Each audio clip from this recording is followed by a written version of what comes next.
BTC accord day दिनैहाय जोंनि BPF हान्जानिफ्राय मोनफ्रोमबो जिल्लायाव रायजो राजाफोर जोंनि गासैबो सिगांनि आन्दोलनकारि लोगोफोर बयखौबो लाजोबनानै गाजा गोमजायै खुंफुंनाय जादों।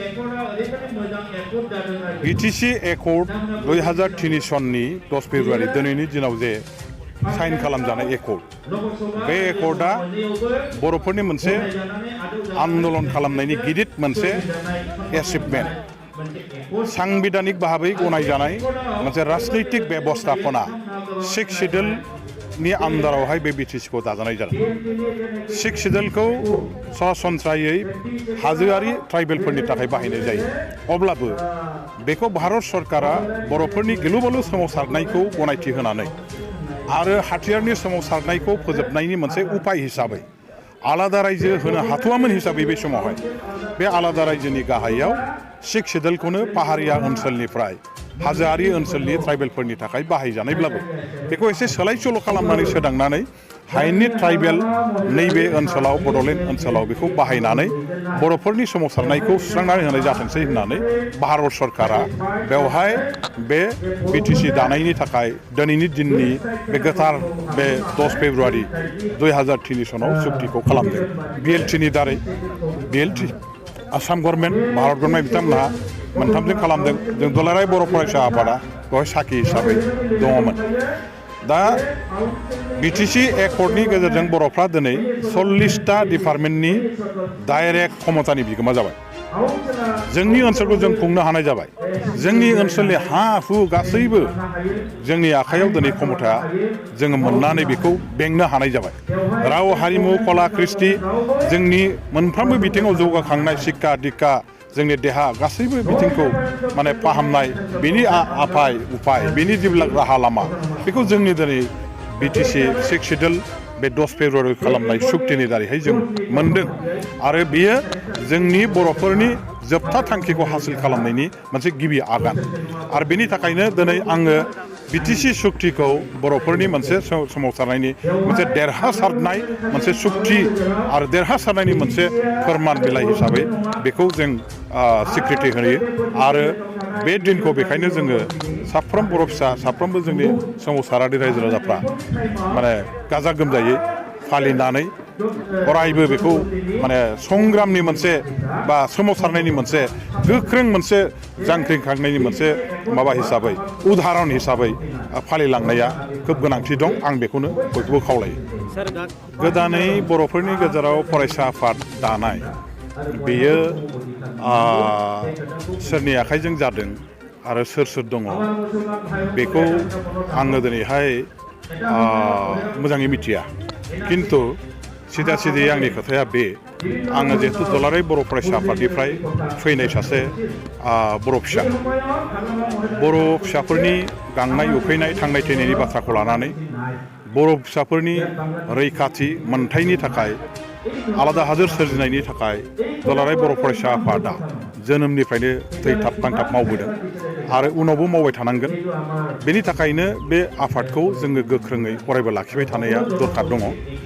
बर' फरायसा आफादखौ गावस्रा-गावस्रि खालामनानै लोरबां थोरबां खालामनायखौ आं खुनुदिनबो लुबैया आरो बियो जानायखौ आङो खुनुदिनबो मोजां मोना। बर' फरायसाफोरनि गेजेराव गावस्रा होनाया जोंखौ गुदियावनो हारिनि गुदियावनो हारिखौ गोरबोआवनो पंगु खालामनायनि बादै जेबो जानाय नङा। मानोना फरायसा जोलैफोरनि गेजेराव एबा लाइमोन सेंग्रा सिख्लाफोरनि गेजेराव जेब्ला जोङो गावस्रानाय आफाद बानायनानै होगोन होमबा बर'फोरनि जे गोहोनि फुंखा लाइमोनानो जाबाय, लाइमोन बैसोआनो जाबाय जोंनि माने बर'फोरनि मोनसे गोहोनि फुंखा। बे गोहोनि फुंखायावनो जोङो बिस दालिना होनानै बेखौ लोरबां खालामनाय फोजोबस्रांनाय दुरबल खालामनायनि बादै जेबो जानाय नङा। बेनि थाखायनो दिनै गोदानै बर' फरायसा आफाद सोर सोरजिदों आं बेखौ बुजिया, आं बेखौ मिथिया, खिन्थु सोरजिनाय हाबाफारिखौ बा गोदानै दानाय हाबाफारिया बे खुनु प्रकारे मोजां जायाखै। आं बेखौ माने मोजां जादों होननानै गनायनानै लानो हानाय नङा। हय दानि दुलाराय बर' फरायसा आफादनि आफादगिरियानो होन बा नेहाथारियानो होन बा बिथांमोननि मावफुं आफादनि जेसेबां बिबानगिरिफोर दं बिथांमोनहा राजनैतिक माखासे चक्रआव गोग्लैनानै दिनैहाय गावसोरनि बर' फरायसा आफादनि राजनैतिक माखासे केरेक्टार नेचारखौ मेनटेन खालामनो हायाखिसै बिथांमोनहा दिनै फरायसा आफाद जानानै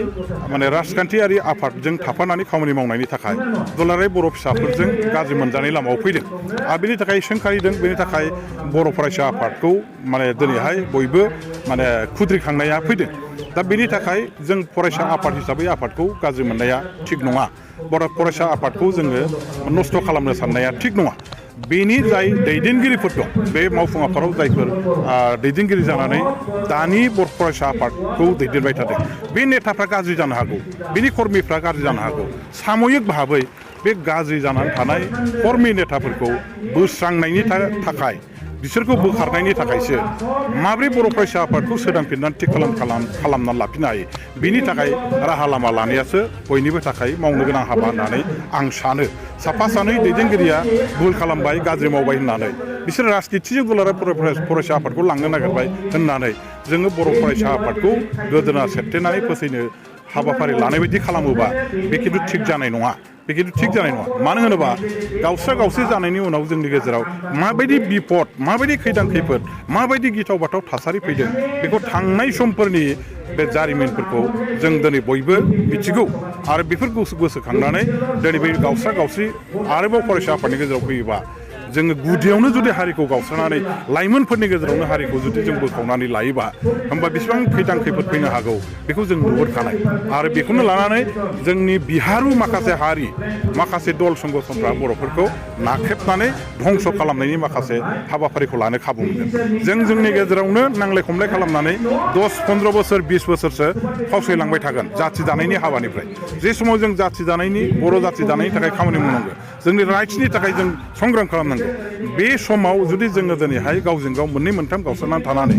बावहाय गावजों गावसो नांलाय खमलाय बुलाय सोलायाव जुदि जोङो गोदोनानै थायोबा जोंनि हारि दानायनि हाबाफारिया 10-20 बोसोर आरोबाव फावसयलांगोन बेखायनो आं सानो बेबायदि माने गोदानै गावस्रि जोंनि गेजेराव फैनो नाङा बे गाज्रि मोनसे उदाहरन दिनै बर' फरायसा आफादनि गेजेराव गावस्राबाय गाबोन मा थिग दं सोरबाया आरोबाव बर' साहित्य सभाखौबो बोखावनो सेस्था खालामनो हागौ मा थिग दङ समफोर सोरबाया आबोखौबो बोखावनो सेस्था खालामनो हागौ बिनि उनाव आरोबा सोरबाया बर' हारिमु आफादखौबो बोखावनो सेस्था खालामनो हागौ दा बेफोरबायदि जुदि मोनफ्रोमबो आफादखौ गावबागाव थांखि गावबागाव उद्देश्यफोरजों जुदि गावस्रि बोखावलायनानै गोदान दालांबाय थानो नागिरोबा हारियाव माथो हारियाव माथो गोगोम गोरा आरो खौसे आफाद थाबावगोन आरो बेबायदि जायोबा जों राजनितियावथ' दिनै गावस्रानानै लोरबां जाखाबाय जायनि थाखाय जोंनि ओनसोलाव दिनैहाय गुबुनफ्रा हाबनानै जोंखौ खुंफैनायनि डाइरेक्ट मोनसे लामाखौ मोनबाय जों जुदि खौसेयै थायोमोन BPF आरो UPPL होमबा बेवहाय गुबुना हाबफैनायनि सासन खालामफैनायनि रावहाबो गोहो गैयामोन आरो लामाबो मोनामोन खिन्थु जोंनो होनाय जायो बे लामाखौ जोंनि ओनसोलखौ गुबुना गोजाननिफ्राय फैनानै खुंनो बेंनो आरो जोंखौ सालायफिननो थाखाय गोदो जेरै दिसपुरनिफ्राय जोंखौ सालायदोंमोन दाबो बे एखे रोखोमनि जों गुबुननि सासननि सिङावनो थांफिनबाय मोननानैबो गोमानाय बायदि जाबाय जों दा बेफोर मानि थाखाय बेफोर गासैबो गावस्रानि थाखायनो बेखायनो राजनितियाव गावस्राया नंगौ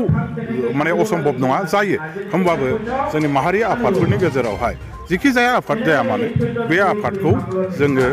गोथारै दोननो नाजानाया दरखार दं खौसेयै लाखिनाया दरखार दङ जों खुनु आफादखौ बोखावलायनानै बा गोदानै आफाद दानानै चेलेन्ज खालामलायनानै गावनि हारिनि गेजेराव गावस्रि जानाय रोखोम थासारिखौ लाबोयैया मोजां आं बेखौनो खावलायगोन आरो जायफोर खालामदों बिथांमोना जाहाथे सानफिननानै आरो बेनिफ्राय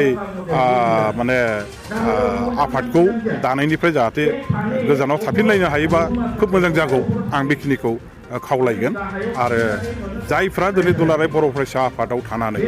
बेनि आफादगिरि नेहाथारि मावफुं आफादनि दैदेनगिरि सोद्रोमा जानानै बिथांमोनहा माने गोरोन्थि लामाजों थांबाय थादों बे बिथांमोनखौ सुद्रायनानै गेबें लामाजों जाथि दानायनि गोथार गेबें लामाजों थांनो जाहाथे बिथांमोनहा बायद' जायो बेनि थाखाय रायलाय होनलाय बुजाय बराय जोङो थिग खालामलायनो हायो नामा बेखौ जोङो सेस्था खालामनाया दरखार दं आरो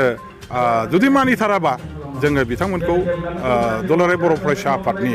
बिबानगिरिनिफ्राय बोरैबा आनजाय होनो हायो बेनि हाबाफारि लानानै आफादखौ गोख्रोङै दोननायनि जाथिनि खामानि मावनो खाबु होनाया दरखार दं होननानै आं सानो माने बिथांमोननि उद्देश्य बिथांमोननि थांखि नोजोरनि बाथ्रा BTC एकर्डखौ दिनै सोनारनानैनो BTR जादों BTR गोदान मोनसे